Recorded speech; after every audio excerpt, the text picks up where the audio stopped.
Support comes from Thomas Nelson Community College, now becoming Virginia Peninsula Community College, the first choice to start a bachelor's degree since tuition is one-third the cost of four-year schools. More at tncc.edu.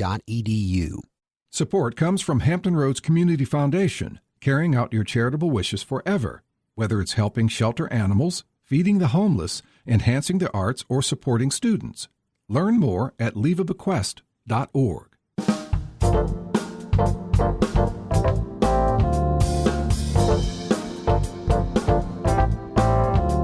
Hello, everyone. I'm Barbara Hamley. Inflation is at 9% with gas and food prices sky high. Testimony before the January 6th committee serves as a frightening reminder of just how fragile our democracy is. All kinds of fallout now that Roe v. Wade is overturned. COVID and monkeypox cases are on the rise, mass shootings happening more and more frequently, and we continue to grapple with racism. So which of these will influence you the most at the ballot box in November? The AV Roundtable on why your vote matters now more than ever. Stay tuned. Another View will be right back after this national, regional, and local news from NPR and WHRO News.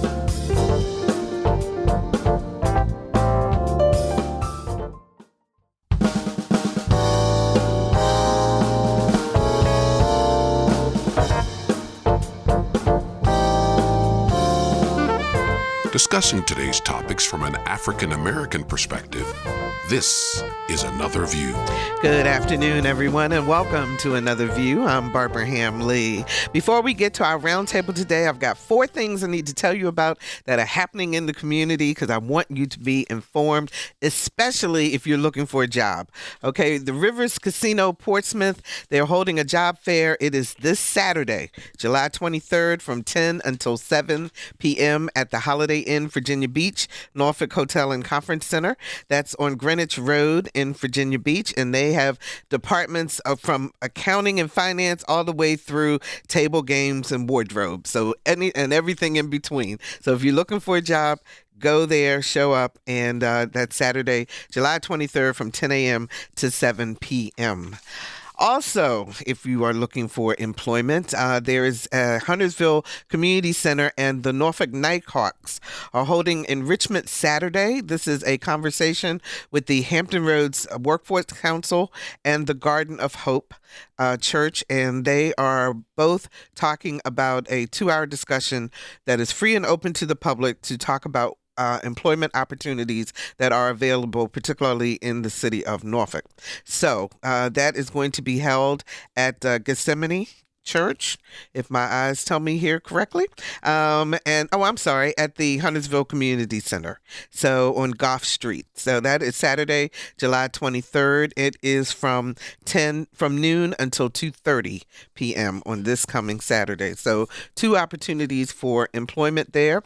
It's almost back to school time, and if your child needs shots, now you can get them at the Virginia Department of Health, and that is if your child is entering preschool, kindergarten, 7th grade, or 12th grade. There are state-required vaccines for students in those grades. So you can call and make an appointment at 757-683-2735. And finally, and for those of you who are not Baptists, if you've never attended a revival service, you want to go to First Baptist Church in Norfolk. They are holding a revival service on July 25th and 26th. That is next Monday and Tuesday, both nights at 7 p.m. And the preacher is going to be Dr. John R. Faison Sr. You can live stream it on YouTube, or you can go in person to the Murray Center at 455 East Brambleton Avenue in Norfolk. I promise you it is an experience that you won't forget. We also want to say a very special hello to Journey Walker. She's a rising senior at First Colonial High School. She is visiting with us today to determine whether or not she wants a career in journalism. So we are hoping that we have convinced her by observing observing what we do here at Another View that she may want to pursue this as a career. So welcome, Journey, and thanks so much for joining us. All right. So with all of that, guess what? We got a lot to talk about on the roundtable today. So let's meet our pundits. Dr. Alvean Lyons is a relationship expert consulting with corporations and nonprofits on human interactions. She's also a radio host and podcaster, and she's joining us by phone today. Hey, Alvean. Hi, good afternoon, guys. I so miss you. I wish I could be in studio. I know. But it's been, a heck of a week. So. Well, we're just happy that you're with us. So thanks so much for that. Daun Hester is the treasurer for the city of Norfolk. Hey, Daun. Hey, hello, everybody. Carol Pretlow is professor of political science at Norfolk State University. Hey, Carol. How you doing? Hello, everybody. And Gaylene Kanoyton is a healthcare outreach specialist, political consultant, and president of the Hampton NAACP. Ms. Gaylene, how are you? Good afternoon. Fired up and ready to go. Okay, so everything that we talk about today ultimately has to do with whether or not Gaylene has a shirt on that says, "But did you vote?" That is the key. and that is the key. So, Gaylene, I want to ask you from the very beginning, in light of all those things I talked about in the intro. So we're talking about inflation. We're talking about January 6th. We're talking COVID. We're talking racism, et cetera, et cetera, et cetera. Are people apathetic, or do you think that they actually will go to the polls and vote? I think people are overwhelmed right now. They're overwhelmed with what's going on with inflation. They're overwhelmed with what's going on, what they're seeing, what's happening in our politics, what's happening in their own personal lives. And so it's up to us to really drill down and explain to them what it means, how you can change the trajectory of going to vote. And that's how I'm hoping we'll do that today. Okay. All right. So we'll talk about that. Alvean, what's your thoughts on that? Are people, Gaylene says they're overwhelmed. I think that's a really good word. The reality is that we're navigating something in America we haven't ever. COVID has moved the needle in so many different directions. It's not just about the medical impact of that. Obviously, some of us have lost loved ones. I lost my sister-in-law to COVID. So there are real serious impacts that has had, but it has had lasting ripple effects also. And the isolation, the mental health issues, the realization that we are often two, if not three Americas, our willingness to support one another and not to keep each other safe. The list goes on and on. Mm-hmm. All of those things have been the backdrop for us to do things that our nation has been grappling with for 50 years, to go to, Roe v. Wade and, up and down inflation and now mass shootings on top of that. We've just had a series of things that are sitting inside of a very unusual backdrop. And I do agree with Gaylene that is overwhelming even for a healthy mind. So we have to be mindful of the fact that how we're going to navigate some of these things are going to be a bit different than we probably would have been able to point to in data points in the past. And speaking of COVID, the president today, it was announced that's tested positive for COVID, and he is on medication and is doing well. Our understanding is the symptoms are mild. But Daun, your response to the overwhelmingness of all of this, and do you think that people will go to the polls? I do think people will go to the polls. But yes, they are overwhelmed with all aspects of life and living. And then we didn't even add the partisan politics that's on top of that. So, you get tired of hearing the same thing over and over again. You get tired of hearing untruths, lies, misspokes, whatever you want to call them. I just call them lies. And so, you get you're tired of that. Mm-hmm. So that causes you to tune out. And then just trying to live, as Gaylene said, and survive and manage from day to day. I really think that there are many people who just aren't even focused on voting. Yeah. Because, and even though we talk about it and pay attention to the news and we know what's happening, everybody doesn't have time to do that. Everybody doesn't want to do that. And then it's just not in their bailiwick, in their life. They're just trying to go from day to day, manage, take care of their families, and keep going. And so, and then you add on the weight of I'm trying to stay away from everybody because I don't want to get COVID. I haven't had it. And then, but you still got to go. And, you don't have a mask on and scared when somebody coughs.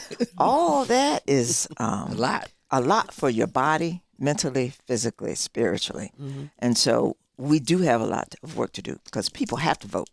And we have to help them to understand why they must vote. Yeah, because that's the thing that concerns me, Carol, is that if people, because they're so overwhelmed, they don't pay attention to what's happening, and then all of a sudden it's going to be November. So what should we be doing in the interim so that we can help people navigate this? Well, I think we are on the right track. We have to send the same message over and over and over again.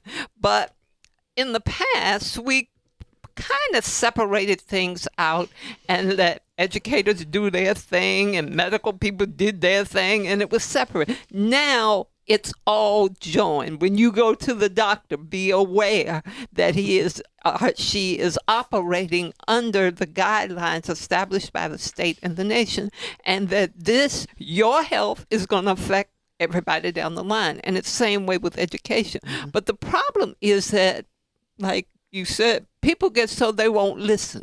Even I'm used to it. My students didn't I just say that? But now we have to bring it home to them. Okay, you think your prices at the supermarket are high now?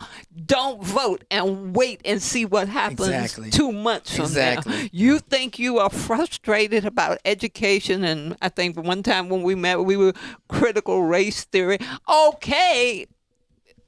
It's not done because critical race theory has been with us hundreds of years and it's going to keep on. But your job is to get beyond that. So we have to we have to talk about what critical race theory actually is, though, as a discipline, not as the way that it's been presented in terms of trying to separate and keep people apart. Even with that, you have responsibility to do it yourself. I don't wait for somebody to tell me what to read and what to think and how to do it. Okay. It's me. But there's many people out here who are waiting for us to say or to help them understand because they aren't engaged or they want to know, but they still want some guidance. So we've got to say something to them. Well, I think we are. So we just got an instant message from a gentleman named Reggie Harvey who says, I've been voting since I was 18. I'm about to turn 53. I will be voting in the fall, but I don't feel this government is really doing anything for my community. I'm African American. What's your response, Gaylene? I just left the NAACP National Convention in Atlantic City, and this was one of the topics, is that we have to start talking about what this administration has done for the Black community. Infrastructure is huge for the Black community. Infrastructure brings more jobs. It's fixing our roads. I mean, it helps us with it, even within. If you think about racism as a public health crisis, that's part of infrastructure. Is a part of that to help with that. Let's think about what he's done for COVID, putting money in people's pockets. I mean, when we're going through COVID, and people are equating that to inflation, which I'm gonna leave that over to Dr. Pretlow to talk more about that. But we have to talk about the good that he has done, and that has not been discussed, and the administration has not done a good job about talking about that. So it's up to us to start talking about all of the good things that's happened in this administration, especially pertaining to the Black community. All right. So can I jump in real quick with that concern, Barbara? Yes. Because in addition to Gaylene's point, and I want to be honest that regardless of what side you're voting for, keep in mind that who we vote for does not absolve us of our individual responsibilities beyond the vote, right? And that is to say that depending upon what your values are and what your motivations are, who you're voting for is either helping you move closer to your values or removing barriers from your values. Okay, so If my primary reason for voting as a small business owner is that I want to make sure that I could expand my business, to hire more people, to impact my community, whatever that may be, then when I'm going to the polls, I'm not going to go vote for someone who I believe is working against that for minority-owned businesses. And once that person is in office, let's say that I'm successful relative to the vote, I'm also not sitting at home waiting for them to create business for me. Thank you. Okay, so we do need to understand that who we vote for is not going to knock on the door and bring us food every day. Who we vote for is not going to absolve us of our responsibilities as parents or as business owners or as community members.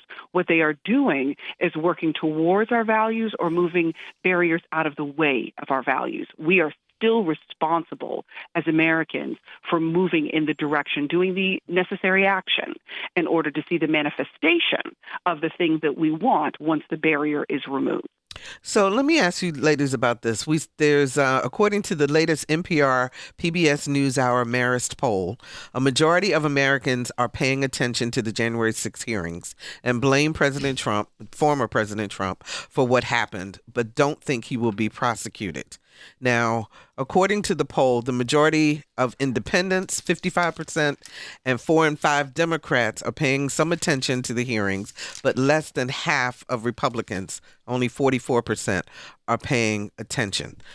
So as we look at what's going on with the hearings, and my question to you all is, then do you think that people will vote, or what happens to the voter's psyche when people are allowed to do things that are negative, who are allowed to do things that potentially break the law, and there seem to be no consequences? Because people, clearly one side is just saying, you know what, we don't even want to hear it. We don't want to, as far as we're concerned, the former president is the former president, and if he runs again, as this woman I heard on news this morning said, if he runs again, I'm going to vote for him. Well, let me just say this. Stop the Gaylene. steal is real, okay? Let's start there. Stop the steal, as Dawn said, is a big lie. And, this is usurping our democracy.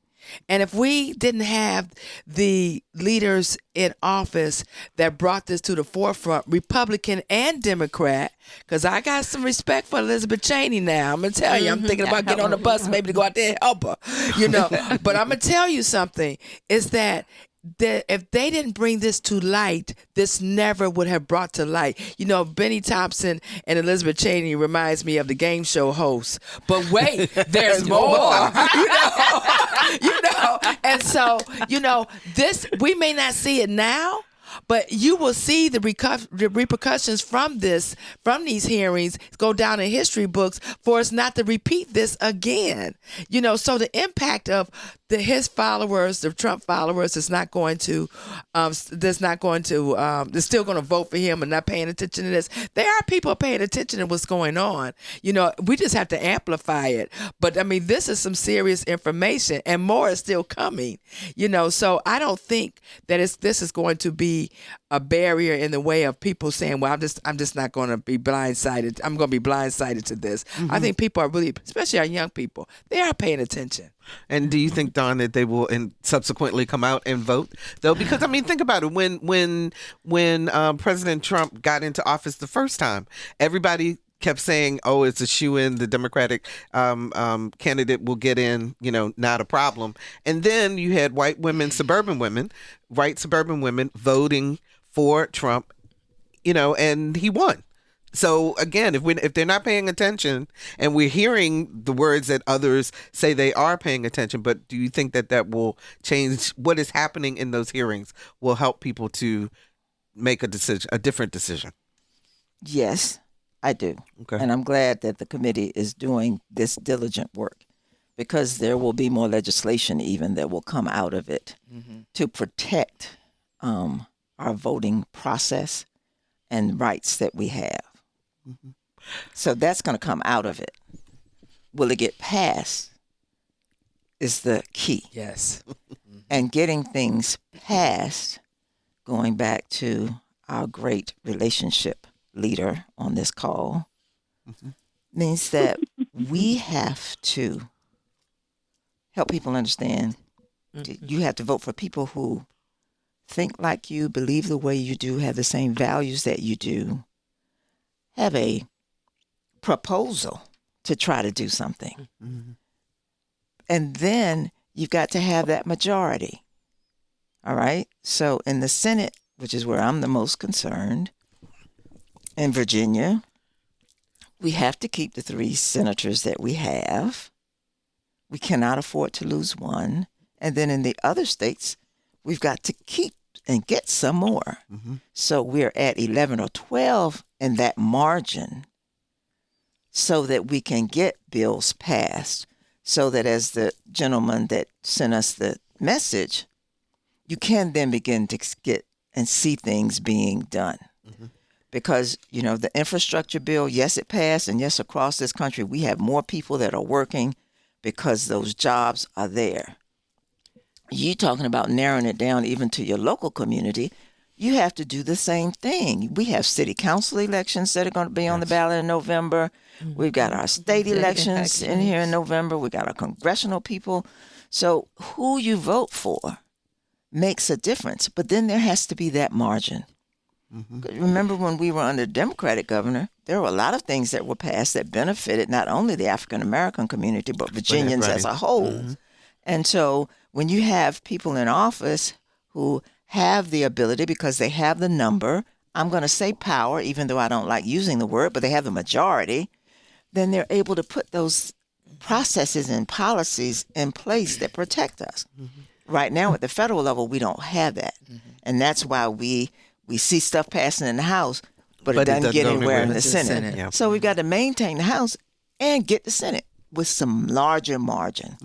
Alvean, what is it about the psyche of a person that could look at what is being presented, for example, through the January 6th committee and still dig in and say, I don't care. I'm not going to believe this. I'm not going to, even explore the possibility that there could be a different side.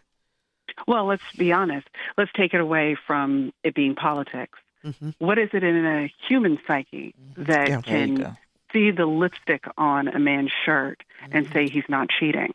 What is it in the human psyche that can know that your kids are cutting up in the street and then stand up in court and say it can't possibly be my son? Right. What is it in the human psyche? Do you understand what I'm saying? Yeah. So, we have to remember that most of the things that we are grappling with are not really about politics. They're about people and humans and how humans do these things as represented in politics. I tell because I do a lot of advising for political candidates around their communication, navigating connection, being able to create it, understanding some of the things that they're experiencing out there, why the message that is above their head is not making it, into the hearts of their audiences. And I do that privately. But one of the things I always tell them is that elections are not won from the shoulders up. They're won from the shoulders down. And that is to say that most people are governed by their feelings, not the facts. So when you pointed out the data point that less than 50% of Republicans are watching this, and do we think those who are watching will be changed? My answer to you is very few are going to be changed, because it is not the facts that are governing the decisions that's being made. It's that they feel like he represents them relative to whatever their values are. So the facts can be darned at this point, because that's my guy. So that's the cheating husband that I'm staying with no matter how many times he cheats, because the lifestyle that I'm living, I am not willing to sacrifice on the principle of his dishonesty. So just understand that when we're trying to move these needles in politics, we're not moving political needles. We're trying to move people needles. And that's why having an argument on Facebook is a waste of time, because nobody is changed by social media in that kind of way. But if you go out to have lunch with, if you get on the phone with, if you spend some time in the park with, same person you are arguing with in Facebook, you have a much greater propensity to be able to influence or at least broaden their considerations, because that's real connection. So our change is not going to work in the spaces we think that it's going to work. Because at this point, it's really about how I feel about you as a person or these people who are leading or not leading. Power versus powerlessness. Am I represented? Is there something that feels encroached upon? Do I feel like something's being taken away in my life that you can't see? The invisible power I feel like I'm losing. All of those factors are what's contributing to the decision making, and that's why the facts don't matter. So there are only a small margin of people who are going to be significantly impacted by the facts, and those are people who legitimately didn't know. But most people who are Trump supporters know exactly who he is. So it's not even about It's not even about that. Yeah. Carol? But one of the things I think that doesn't get enough attention in the media is that, yes, we have the hearings, but we also know that this is not the last stop. Right. It's going to the Department of Justice. Right. And there, when you're looking at the law and what factors, in what ways did this former president break the law, both as a president of the United States and as as representative of us as people. Now, he has to face those charges.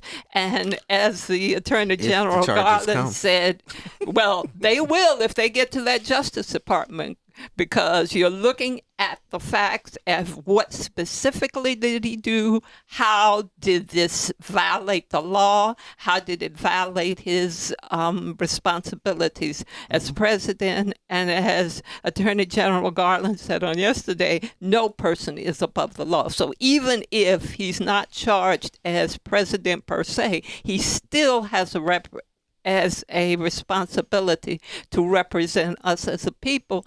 And if he violates that law, he can be charged, and it can go from there. If you're just joining us, we're talking about your power at the ballot box in November with our Another View Roundtable pundits, relationship expert Dr. Alvean Lyons, Norfolk City Treasurer Daun Hester, political science professor at NSU Carol Pretlow, and healthcare outreach specialist, political consultant, and president of the NAACP in Hampton, Gaylene Kanoyton. 757-440-2665 or 1-800-940-2240 are the numbers to call to join our conversation.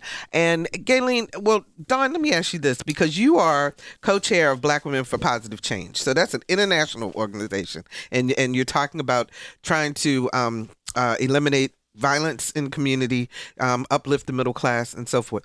What are you all talking about in terms of convincing people why their vote matters? We had a major discussion about that last night. How did I know that? So thank you for bringing that up. And we are having the same kind of conversations that we are having today. What is it that's going to resonate with people to help them to understand? Mm-hmm. And we don't have enough of us. No, I'm not going to say that.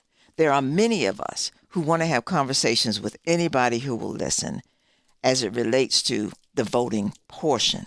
Mm-hmm. But we've got to get to the sound bites like others use sound bites. Mm-hmm. So, right. There are many people that hear fascism, socialism, CRT. And they don't know what it means. As you said, they don't know what it means. Mm-mm. But because it has been, as a Democrat, I can say this, because it has been said that this is what Democrats do, what are we pushing back and saying? Mm-hmm. So, then my thing is, well, are you going to vote for somebody who supports killing our kids and people who go to the mall and people who go to the grocery store with AR-15s? You going to vote for them? Well, that's what they doing. Excuse me, so I'm on my soapbox now. But that, to me, is the kind of conversation, because we have to help them understand. They can say all these things and put them on Democrats. People don't know what it means, but I want you to understand exactly what I mean. Exactly. Need you to vote for somebody who is not going to let us keep our kids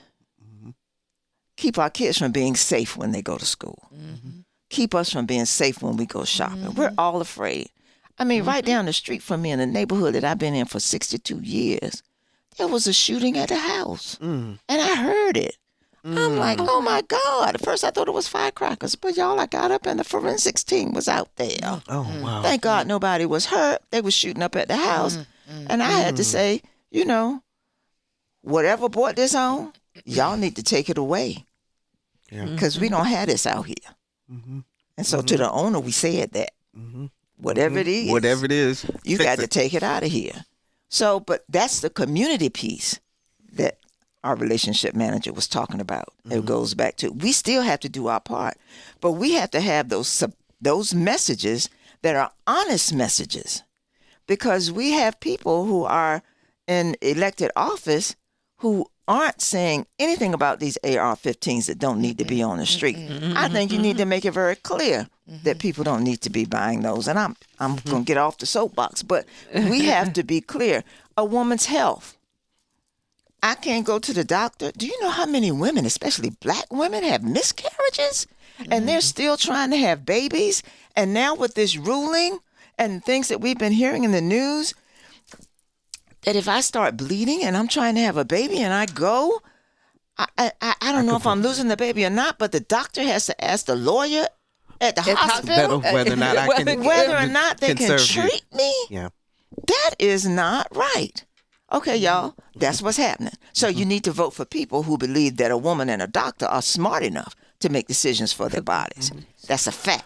So, Gaylene, let me ask you then, because since you're on the inside in terms of political consulting, and so for those who are running for office, what kinds of conversations are they having then? Is it meshing with what Daun and Alvean and Carol have talked about in terms of the grassroots and what we need to say to each other about voting? But what are the people who are running for office? What's their conversation? So what I'm hearing is basically they're starting to listen. Well, they should always be listening to the people, but really drilling down on the effects of the vote and why they should vote for them. And when I say that, is that when we talked about maternal health, and when we talk about mental health, it was a conversation I talked with a candidate yesterday, and one of the things he said to me, he says, people got to understand that racism, hatred, and bigotry is not mental health. And that's one of the conversations that he's having, because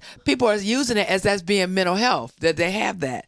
So the conversation is, well, how is this really affecting people, and how can I relate this to why people should vote for me?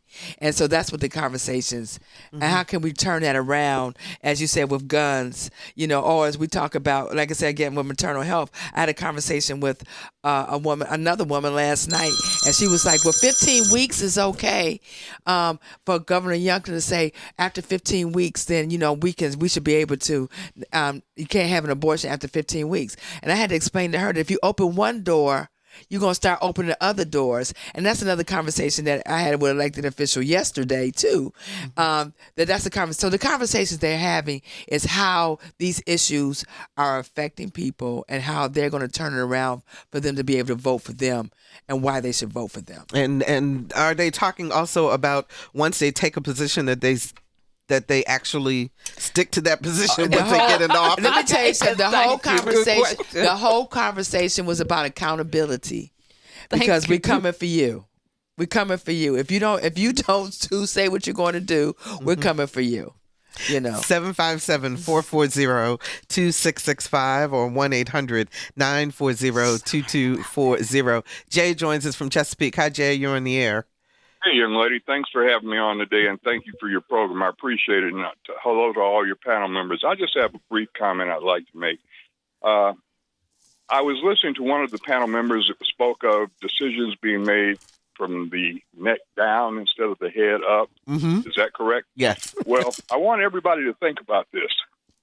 When it comes to decisions, we have to be more of a critical thinker. What I mean by that is, and if you take this and take it a little further, y'all just think about this. Everything people say, politicians, pastors, whoever they are, they're advertising. And I've heard it said, and I'm sure you have too, that advertising is the fine science of arresting the human intelligence just long enough to extract something of value from it.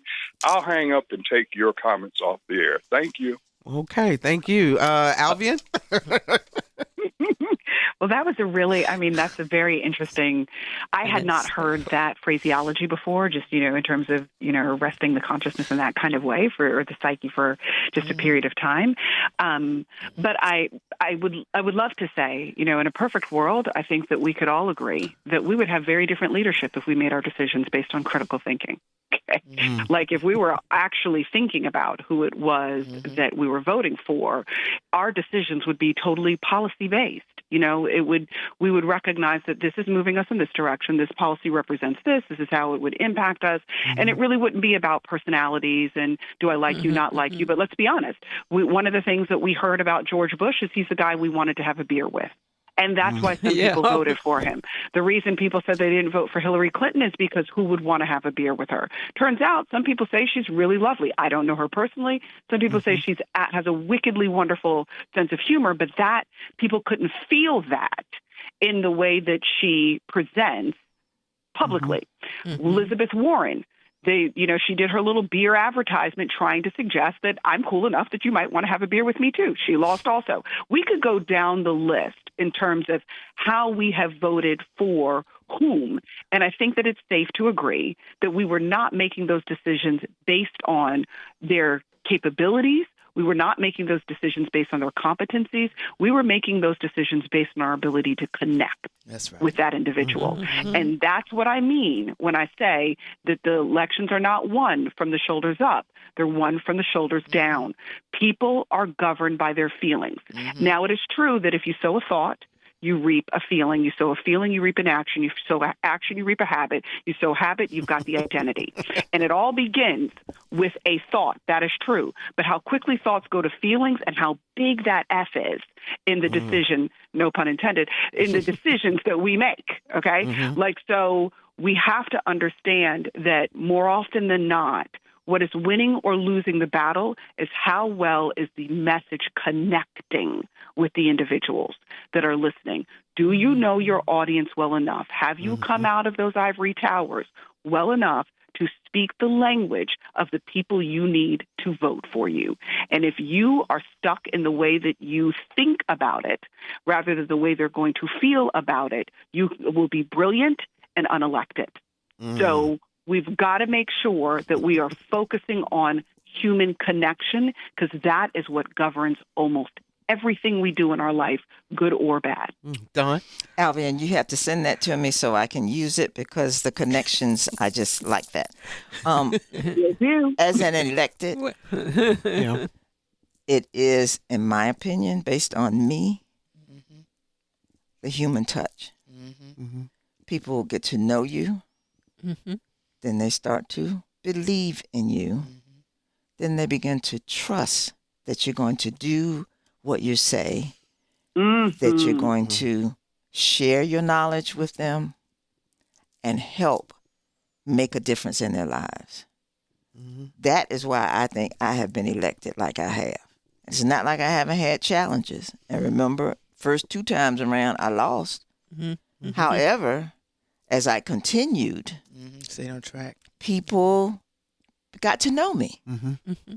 And so, it makes a difference. It is by emotion that people make decisions, unfortunately. Some people make decisions.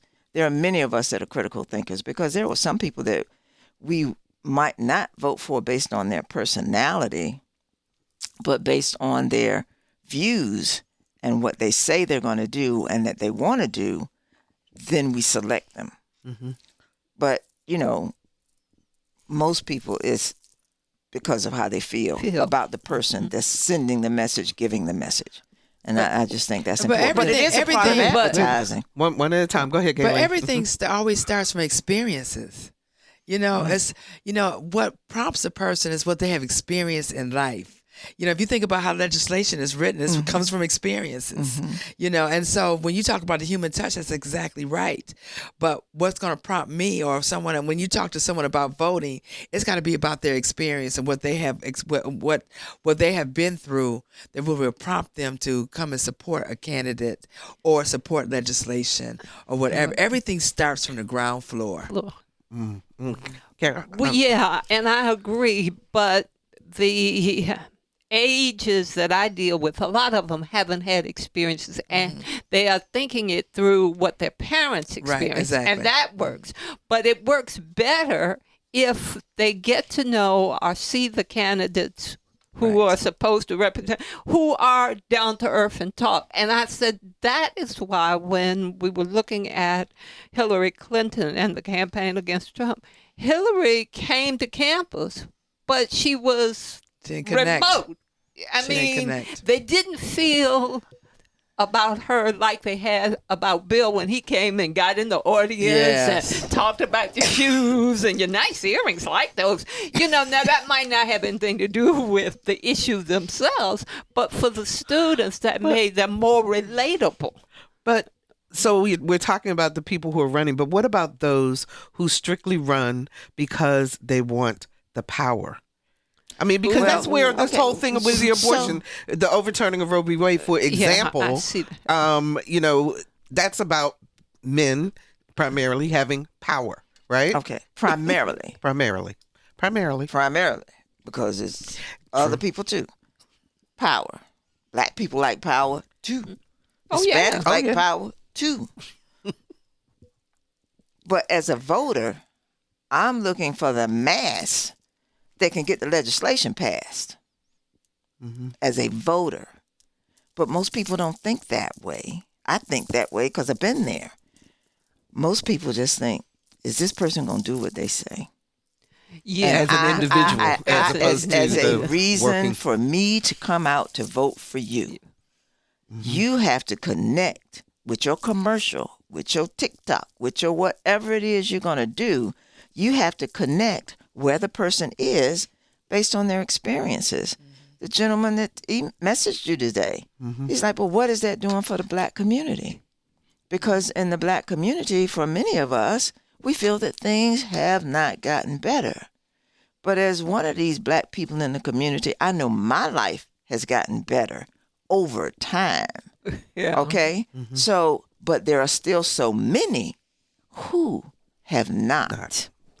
And we got to help fix that. And you have to vote for people who will help you do that. Let's go to Raphael in Newport News. Hi, Raphael. You're on the air.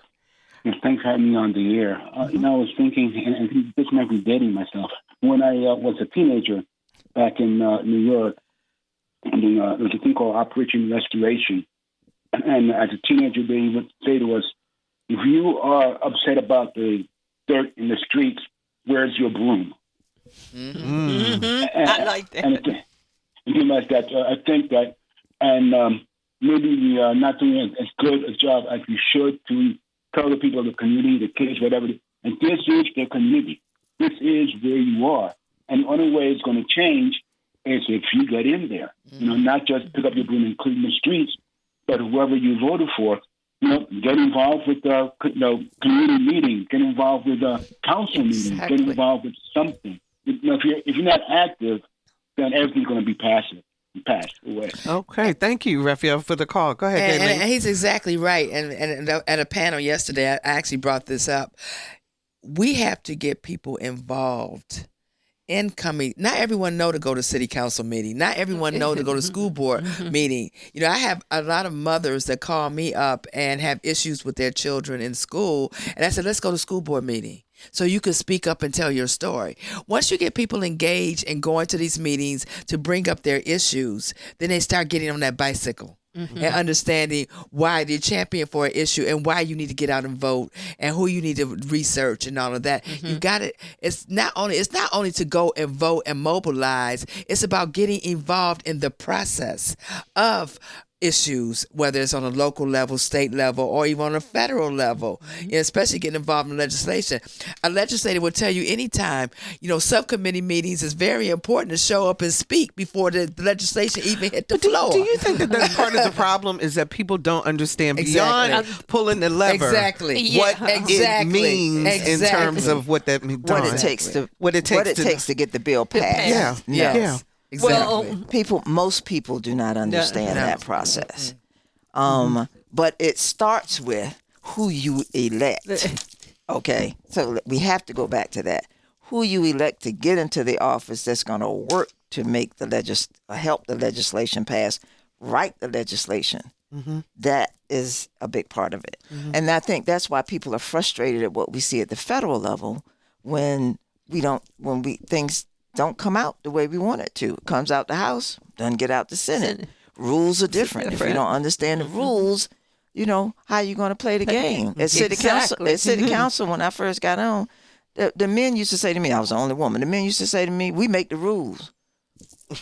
So I'm like, what rule is it this Tuesday? What rule is it the next Tuesday? But anyway, the way it is now at the Senate, if you know what the rules are. Mm-hmm. And that's why I'm going back to.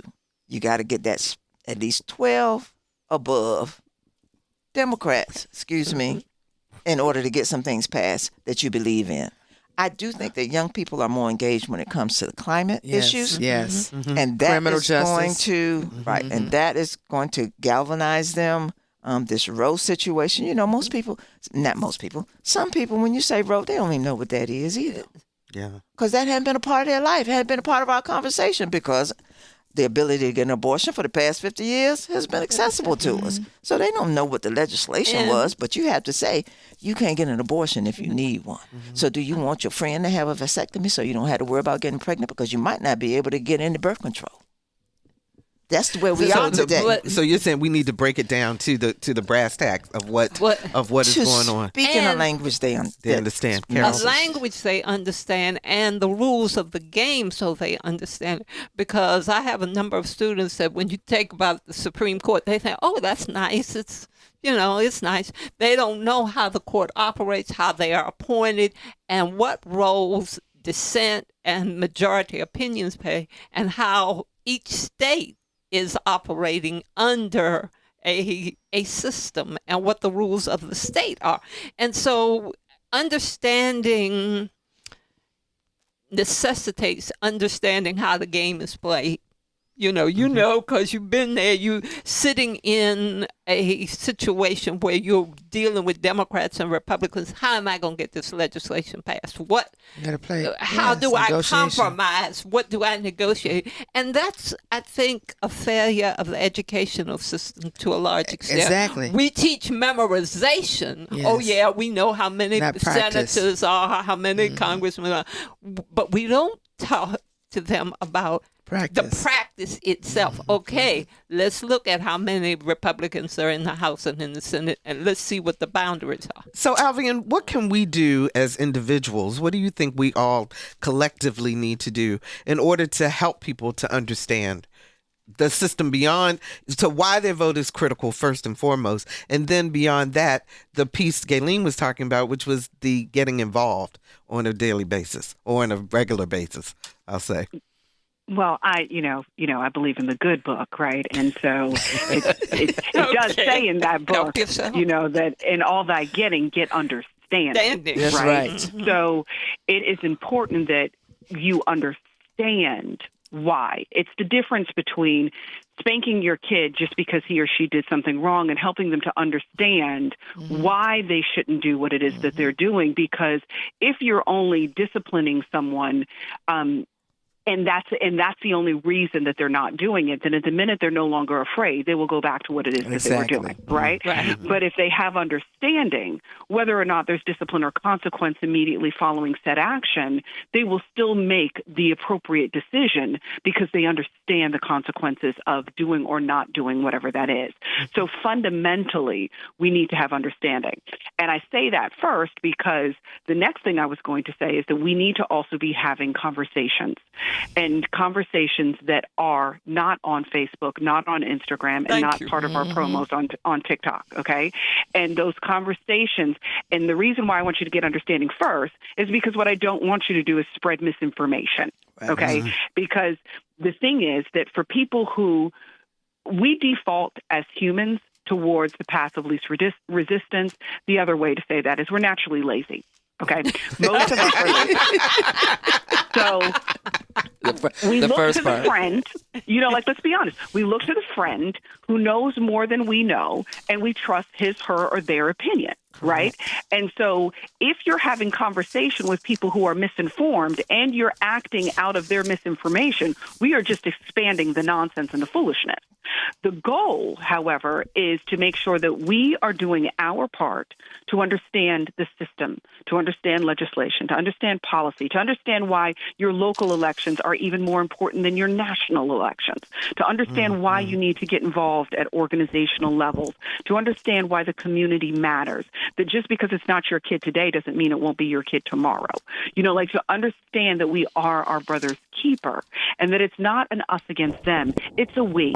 When we destroy America, we are shooting holes in the bottom of a boat that we're all in. So there's no win to them losing, we winning. The win is in we do a better job for the America we have to share. And me making you the enemy is not going to help us share this boat well. What's better is that we figure out how to sit down at the table with each other, have a civilized conversation, and realize we probably share more in common than we don't. And we've got to figure out how to work through the spaces of commonality and expand those. But those are relational. And we have to expand our relational groups in every means we have possible.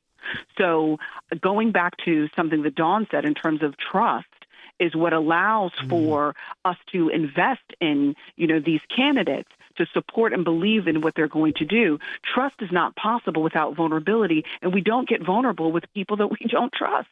So we've got to get in each other's faces safely, even if you have to have a mask on. But we've got to get in each other's faces a little more often, make that real connection, have those real conversations, and stop talking to all the same people. If they all believe what you believe already, you're preaching to the choir. Make some friends that don't think like you think, and you'll discover that there's a whole lot of America that we can share. But the reason we don't is because we're not making connections with people that we don't already agree with. Okay. So we got 2 minutes left, and I'm just going to throw this out there for anybody who wants to answer it. But apparently we received an instant message that called our show today Classical Liberal Libertarian. Oh, really? Oh, is that what I am now? How do you want to respond to that, Gaylene, in less than 2 minutes? What's a libertarian? He's entitled to that person's entitled to their opinion because everyone have one, right? And I don't see it as being libertarian or liberal. I just see it as being right for me, in terms of what I believe in. And I think we are speaking on what we believe in, and it's a reality for us. And we talked about experiences, so. Alvean, you want to respond? And it was a woman, by the way. We can always count on us women, right? Yes. So, we both save and sink our nation, so the reality is that we have to make room for each other. Yes. Name calling does not create connection. No. We've just talked about the fact that our ability to be able to move our country forward is to see it as ours. So for as long as I'm that and you're this, we are not moving anything anywhere. So, I appreciate the fact that, she, has her perspective, but I would just say, is that working for you? And can I say this one thing? 30 seconds. When they go low, it's time for us to go toe-to-toe. Go and vote. As Simone Sanders has said from MSNBC. I like that. Go toe-to-toe. Let's go toe-to-toe and let's go vote. Okay, so I want to say to her. The next thing we'll be saying is when they go low, we'll dig a tunnel. Okay. Real quick, Daun. I just want to say to her and all the other listeners, my name is Daun Hester. My cell phone is 757-619-7736. 757-619-7736. I look forward to talking to anybody who wants to call the number. There you go. Ooh. And with that round table, thank you again. Thank you so much. And thank you, our audience, for the pleasure of your company this past hour. Please share this show with others who may not know about Another View. You can find our podcast at anotherviewradio.org. And we'd love to hear some show ideas from you. So send us an email at contact@anotherviewradio.org, and perhaps your idea will become a future program. program. Next week, it's Another View on Health with cardiologist and co-host Dr. Keith Newby. Our theme music is an original composition created especially for Another View by Jay Sennett. Lisa Godley is our show producer. Todd Washburn is our audio engineer, and Dr. Barry Graham answered our phones. Just because we're in the live with COVID stage doesn't mean that you have to spread it. Be a good neighbor and mask up around others. And be sure to join us again next Thursday at noon for Another View.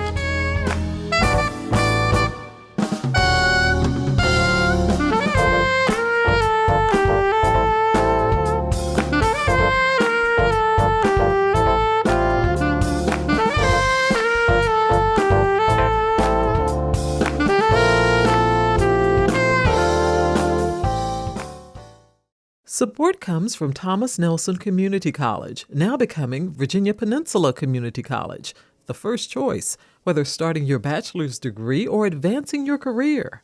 More at tncc.edu. Support comes from Hampton Roads Community Foundation, partnering with donors from all walks of life to improve southeastern Virginia through grants, scholarships, and leadership initiatives. Learn more at hamptonroadscf.org.